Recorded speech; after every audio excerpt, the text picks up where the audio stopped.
girls with miles of hobby.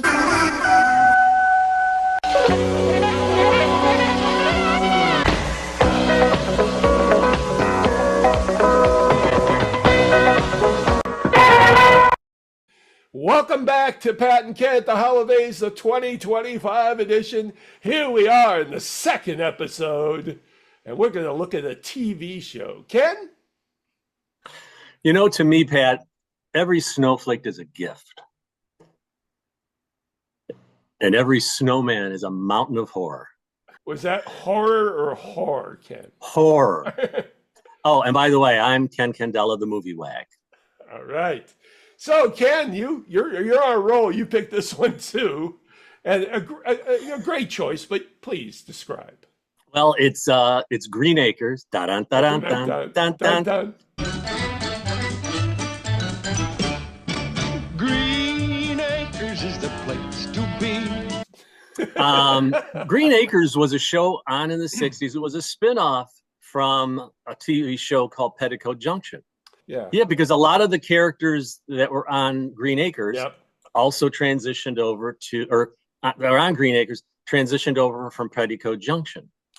And it was set in a fictitious town called Hooters-ville, which now today Hooter has a completely different meaning. And of course, Lisa would also pronounce it.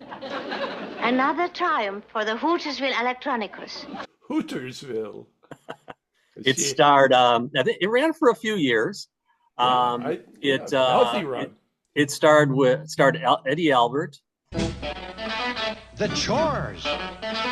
And Ava Gabor. The stars.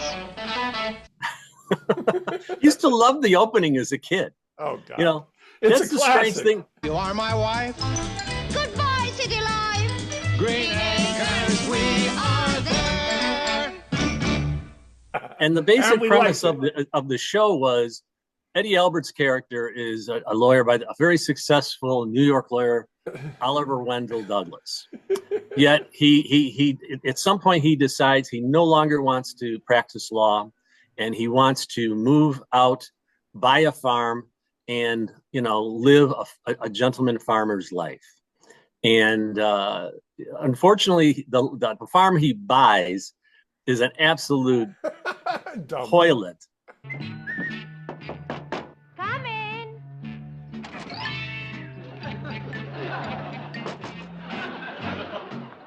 Mr. Douglas? And, each week it was just this bizarre, 25-minute sitcom with weird characters. I mean, you had Mr. Haney, who was actually, he was kind of a huckster. Jingle bells, jingle all. Howdy, Mr. Douglas. How are you, Mr. Haney? Just fine. I brought over the present you ordered from me for Eb. I didn't order anything from you. You will when you see it. What is it? What is that? The world's first transistorized necktie. And a great character actor, Pat Buttram. I think he was after Colonel Tom Parker, the Elvis impresario. You think so? He was patented after? It was sort of like, you feel like that would be the type of con man Colonel Tom would be. If anybody says your tie is too loud, you can just tune it down. And they had a young man who worked for them, the Douglases. His name was Eb, E.B. And he was just kind of this hayseed, tall, gangly guy, but very funny. Oh my God, he had impeccable comic timing. Hotcake sink stoppers. Is that one of my hot cakes? Yes, ma'am. Mr. Douglas glued this handle on it with some of your coffee. I got to hide this. I don't want Mr. Douglas to see it. Kind of wish I had. You also have the Ziffels who live there. Arnold don't like it. Well. Now look what you've done. Hey. You didn't have like Entertainment Tonight where you saw them out someplace else or something. We saw them every week on TV in character. So they were these characters to us. I would have liked to have seen Fred and Doris on the red carpet with Arnold. Because Arnold the Pig is one of the funniest characters in TV. Exactly. Their son, they didn't have children, but they had this little pig, Arnold, who was, he was very smart. Like a dog. Pigs are very smart. He's come over because Arnold's never seen a real Christmas tree in his whole life. No. Go on, Arnold. Take a look at it. That's right. Arnold, get away from there. This particular episode, Eddie Albert's character wants to have an old-fashioned Christmas where you go out and you cut down your tree. And the funniest part about this is that the people that live there, they live on the land, they have no interest in having a real old-fashioned Christmas. The whole Christmas tree scene in Druckers is classic, especially when he asks them to squeeze the bulb. Take the branches and you stick them in like this, see? Mr. Drucker. Just squeeze that bulb at the bottom. Spruce juice. You get spruce juice out of it. Basically, he finally gets the tree that he wants. Yeah. I want to know if I can cut down a Christmas tree. You're putting me on. No, I'm not. Nobody cuts down their own Christmas tree anymore. They buy plastic ones. Well, they're really great. They spray spruce juice, ooze one tree chopping permit. Coming up.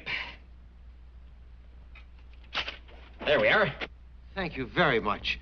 And a happy Clodwell's birthday to you. Yes, sir. Clodwell's birthday? I thought it was Christmas. All the characters show up and they say, that is a nice tree after all. It doesn't look as bad as, we thought it would. Gosh, it is beautiful. You're right, Mr. Douglas. There's something about an old-fashioned Christmas.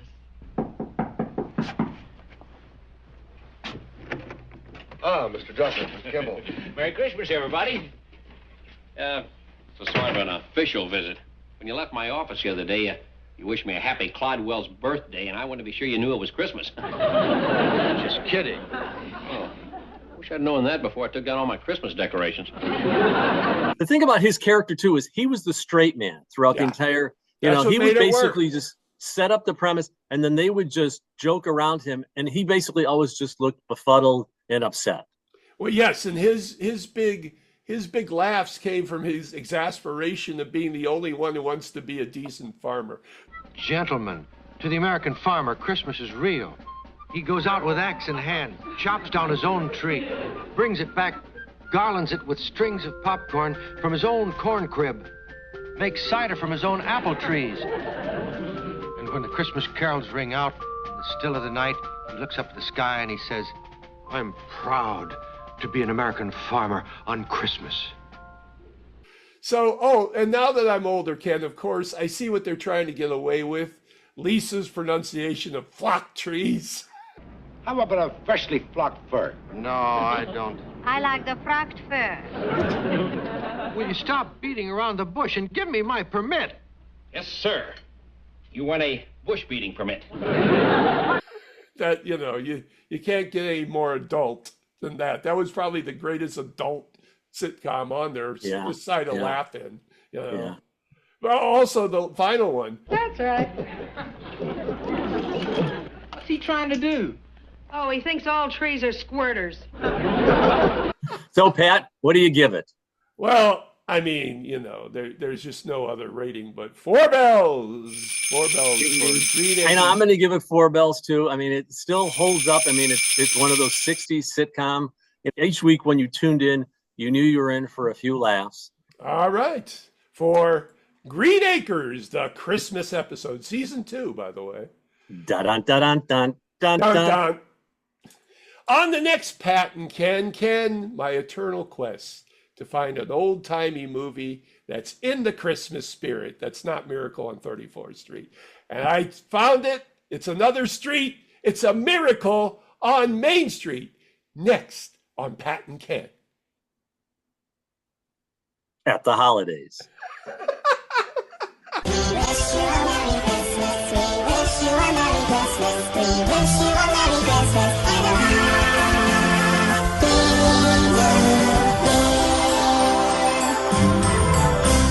What's he trying to do? Oh, he thinks all trees are squirters.